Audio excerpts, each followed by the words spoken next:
नमस्कार दोस्तों, जय हिंद, जय भारत। दोस्तों, आज हम इस वीडियो में जानेंगे प्रकृति के सुकुमार कवि सुमित्रानंदन पंत।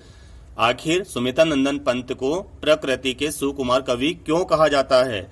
इससे संबंधित प्रश्न मध्य प्रदेश की बोर्ड व लोकल परीक्षाओं में तथा सीबीएसई की बोर्ड व लोकल परीक्षाओं में तथा यूजीसी नेट व हिंदी एमए व बीए की परीक्षाओं में पूछा जाता है। दोस्तों, तो हम पढ़ते हैं। कविवर सुमित्रानंदन पंत को प्रकृति के सुकुमार चितेरे कहा गया है। यानी कि सुमित्रानंदन पंत को हिंदी साहित्य में प्रकृति के सुकुमार कवि कहा गया है। उनकी कविताओं में प्रकृति रूपी सुंदरी की मनोहर छवियां अंकित हैं। यानी कि जब आप सुमित्रानंदन पंत के काव्य पढ़ोगे तो आपको जहां तहां प्रकृति की छटा बिखरी हुई दिखाई देगी।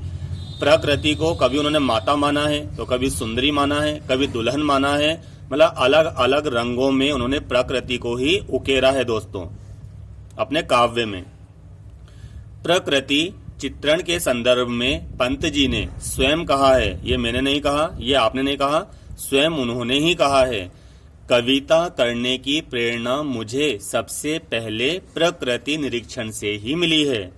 यानी कि उन्होंने क्या कहा है? कविता करने की प्रेरणा मुझे प्रकृति की गोद में रहकर ही प्राप्त हुई है। मैं प्रकृति की गोद में गया, मैंने उसका बारीकी से निरीक्षण किया, तब मुझे लगा कि प्रकृति भी तो एक नारी है, एक स्त्री है। ठीक है ना।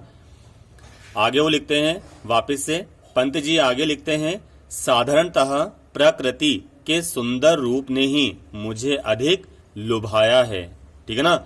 यानी कि पंत जी कहते हैं, मुझे तो प्रकृति के सुंदर रूप ने ही अधिक लुभाया है। जिस प्रकार रस खान जी कहते हैं ना कि मुझे महलों के राजगद्दी, महलों का 56 भोग भी बेकार है। किसके लिए? सिर्फ गोकुल धाम के लिए। यानी गोकुल धाम के लिए मैं महलों का राज प्रसाद भी न्योछावर कर देना चाहता हूँ। इसी प्रकार पंत जी कहते हैं कि मेरी कलम जब तक जिए, मैं जब तक जीऊं, मेरी कलम प्रकृति पर ही चले। आगे देखते हैं हम। पंत जी की कविताओं में सर्वत्र प्रकृति चित्रण का ही बोलबाला रहा है। पंत जी ने प्रकृति को कभी आलंबन, कभी उद्दीपन, कभी संवेदनात्मक तो कभी रहस्यात्मक रूप में देखा है। ठीक है ना। यानी तो कभी तो वो क्या देखते हैं? आलंबन के रूप में देखते हैं, यानी कि सब कुछ प्रकृति ही है। जैसे राम और कृष्ण हमारे क्या आलंबन है दोस्तों। कभी उद्दीपन, यानी कि उद्दीपन मतलब क्या होता है? धड़कन, एक प्रकार की संवेदना धड़कन। यानी कि प्रकृति में भी दिल है, प्रकृति का दिल भी धड़कता है। कभी संवेदनात्मक, प्रकृति भी एक छुई मुई का पौधा ही है जो संवेदनात्मक है।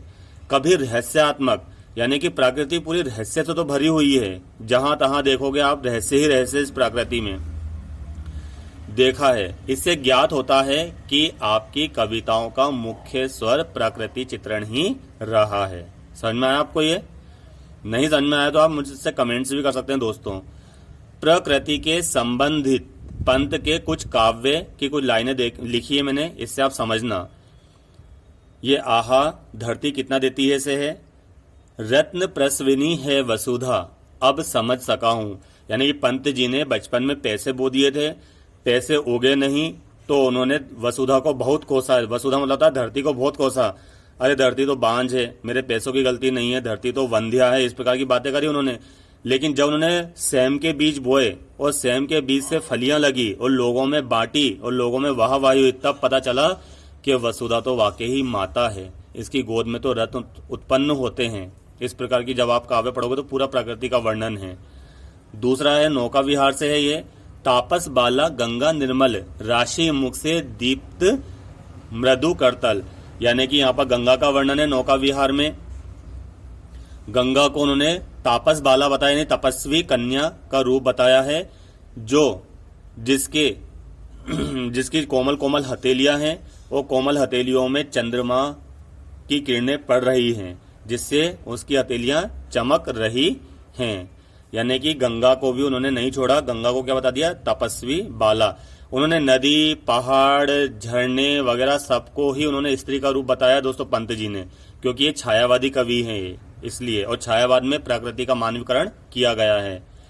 तीसरा है देखा वसुधा का यौवन भार गुंज उठता है जब मधुमास। अब यहाँ पर उन्होंने वसुधा यानी धरती को यौवन से भरी हुई बता दिया, यानी कि दुल्हन की तरह बता दिया जब मधुमास यानी जब वसंत ऋतु आती है। उम्मीद है आज का वीडियो आपको पसंद आया होगा, समझ भी आया होगा। हिंदी की अधिक वीडियो जानने के लिए मेरे चैनल को सब्सक्राइब करें, यही मेरी गुरु दक्षिणा है। धन्यवाद।